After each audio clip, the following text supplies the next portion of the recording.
Hey everybody, it's Daniel with RevGEN, and we have a new Friday video on this lovely Friday over yielding. So I'm excited to make this video because yielding is what I would consider kind of the finer art of revenue management. So there's the really obvious part of revenue management where you're looking at your occupancy and you're looking at your pickup and you're raising rate and lowering rate accordingly. But that's only one piece of the puzzle where you really start to get into more detailed, more complicated revenue management is when you begin to anticipate demand and then you begin to yield out your lower rated pieces of business that you don't want in anticipation of sellouts, in anticipation of taking higher rated business. So let's start with some really, really basic examples of how you would yield a property or how you would yield out lower rated stuff at a property. And I'm going to break it down using rate levels and rate plans. So let's start by addressing one thing. So you'll notice that I'm using Excel on today's video. I'm going to take us into the portal as well in just a little bit so we can look at more detailed market segment. So you may be asking yourself, why are you using Excel if this is such a complicated part of revenue management? So the reason why I'm using Excel is because you have to do this with all brands. So in Marriott, I would be using Marsha. In Hilton, I would be using R&I. So there's a million different systems that you can use to yield out rate plans and rate levels. But Excel here is going to give us just a really nice, easy breakdown of what's really going on conceptually. So let's start here with the rates segment here. So you'll see here that on the left in this B column, I have different rate levels. So different brands call them different things. Some brands call them tiers. Some brands call them buckets. Some call them levels. I'm just going to use level today because it's a very universal term. So with this particular fake property, we have 100 rooms, which we'll see here in just a second. And this property has 4 different rate levels. So they have an A, a B, and a C, and a D. So as you can imagine, the A level is going to be where the more desirable, higher rated business is shelved, and just walk down the list. So B is going to be that business that's a little bit more discounted. C is going to be that business that's even more discounted. And then your D level of rates, that's going to be where the lowest rated stuff is. So naturally you can kind of go ahead and skip ahead a step ahead of me here. You can kind of see where I'm going with this. So the D level, that's going to be the stuff that you want to add restrictions to first. You want to close out first when you begin to forecast having a strong night. So let's take a look at what may comprise your different rate levels. So for this little fake property here, I put in bar rate, AAA, AARP, and Core 1, which I just use as like a generic corporate rate. So let's pretend that the bar rate, you already know what bar is. AAA discount, if you are not familiar with it or outside of the States or something like that, this is just it's an insurance membership that is almost universally accepted everywhere, and it's usually a pretty light discount at all properties. Same story goes with AARP. Let's call it senior. Let's call it senior citizen discount. That'll make more sense. So we have senior at a 5% off of bar. And then you'll see here that this is actually a flat rate, this Core 1. Let's pretend that that's a really strong corporate account, really nice rate, their last room available. So no matter what, you have to give them a room at the end of the night. So this is your top rated stuff. So these are rate levels that you virtually always want to take. This is your nicest rated stuff. That's going to be followed by your B level or your B tier. And inside of your B tier, I shelved, let's pretend that this property has a 10% 7-day advance purchase rate, which is pretty industry standard. Let's say that they have a generic stay X amount of nights and save 10%. So just kind of a really easy customizable sale there. That's 10%. And then a Core 2. Let's pretend that Core 2 is a non-last room available corporate account. The rate's not terrible, but again, it's a little bit lower than Core 1. It's quite a bit lower than your average rate structure. So you may want to take it. Some nights you may not want to take it, but that's why it's in the B tier.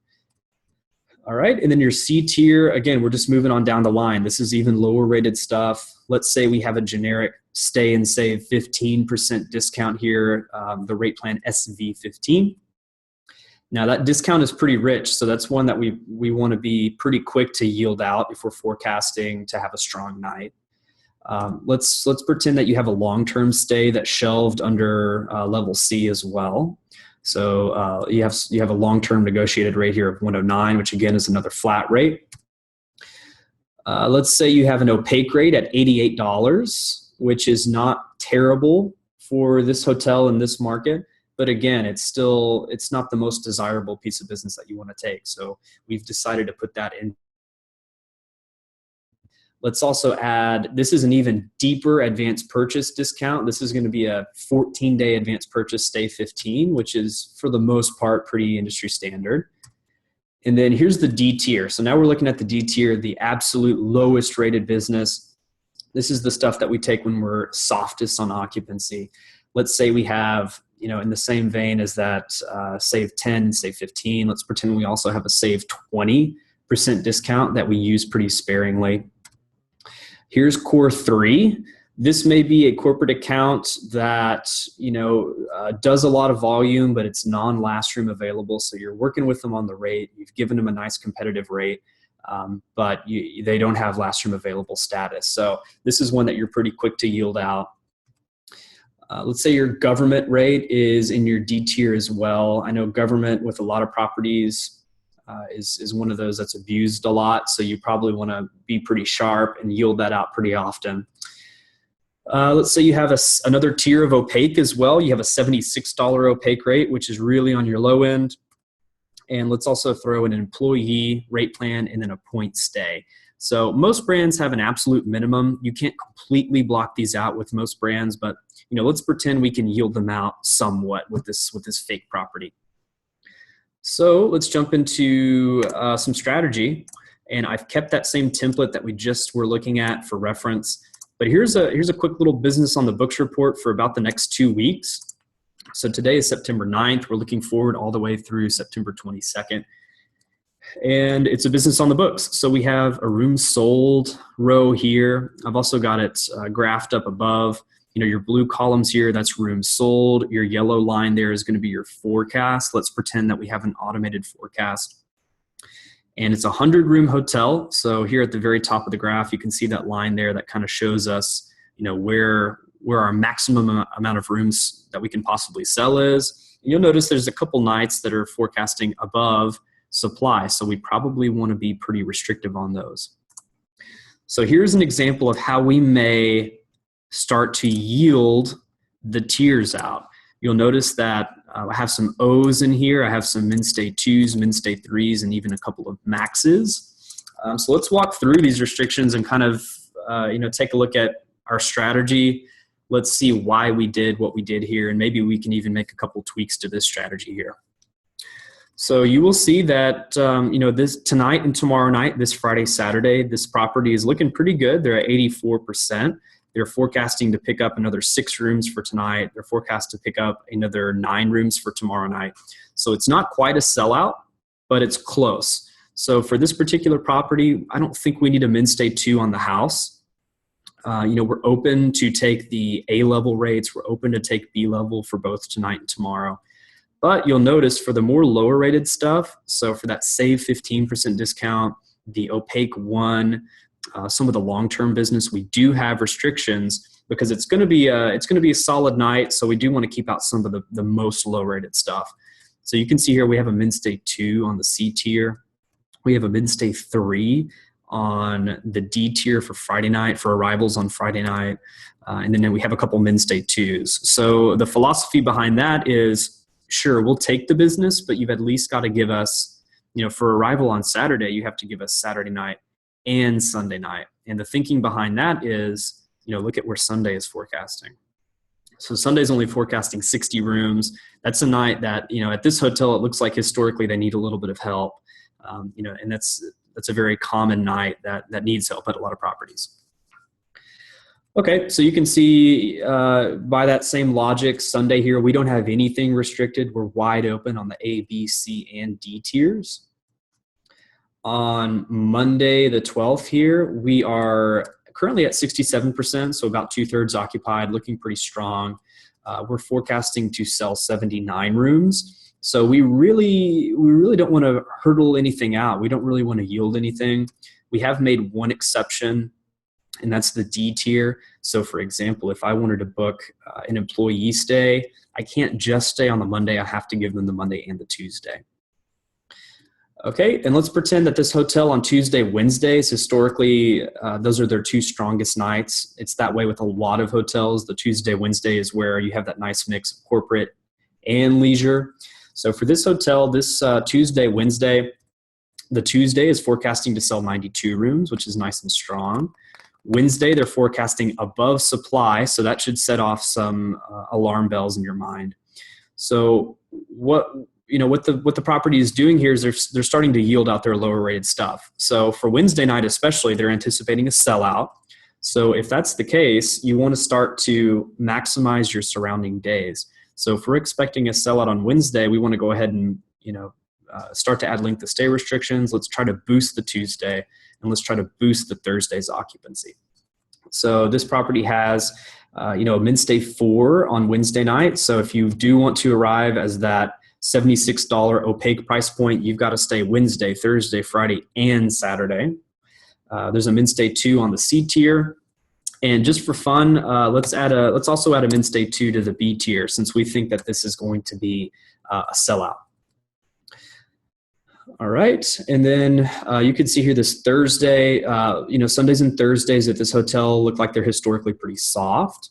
This Friday, Saturday as well is also forecasting to not be a sellout, so let's leave that wide open. And then keep in mind here too, starting on this Friday, the 16th, anything past that, your 7-day advance purchase window is going to be open, so just keep that in mind as well. But let's take a look at where things really get interesting. So the 19th and the 20th of September, which is a Monday, Tuesday, we'll throw that Wednesday in there as well. Let's pretend that the hotel has a lot of group on the books right now. So on that Tuesday, let's pretend they have a little corporate group of about 20 rooms. So that's giving them a nice boost in occupancy. They're forecast to sell a total of 109 rooms. So you'll remember the hotel is only 100 rooms. So if they're forecasting 109, it looks like it's a no-brainer that it's going to sell out.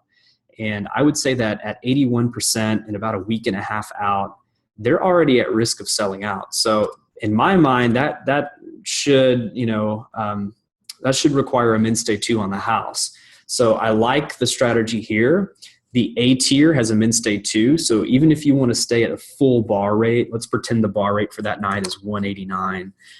Even if you want to stay at 189, you have to still stay for 2 nights. You have to stay over the Tuesday, Wednesday, and you can see that that's going to help boost the Wednesday. So the Wednesday is forecasting close to a sellout, but not quite. So anything that you pick up for 2 nights is going to either help the Wednesday or it's going to help the Monday that touches the Tuesday.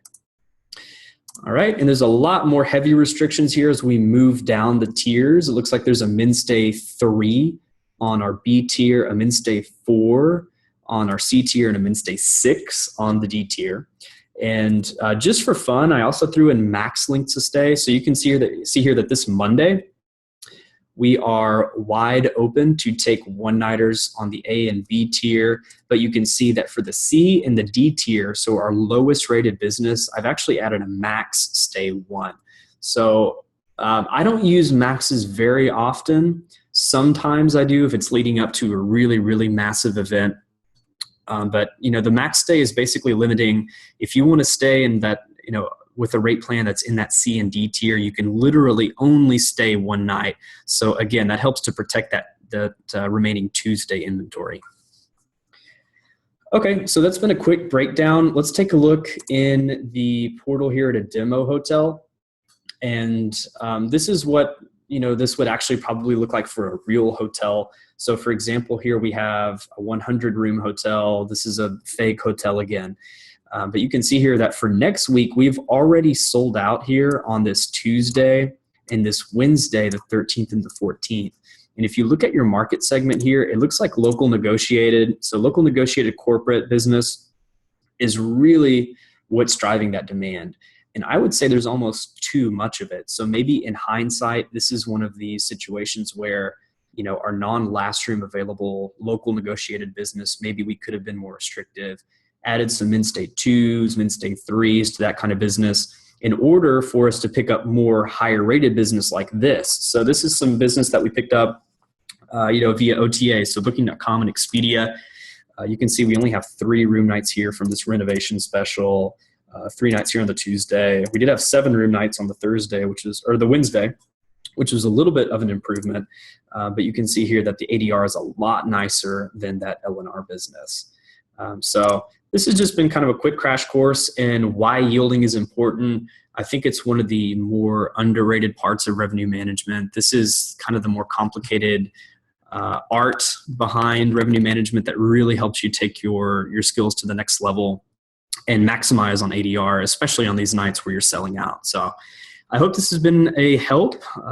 Leave a comment if you enjoyed the video, or if you want me to, share any materials with you. So, all right. Thank you very much. Appreciate it.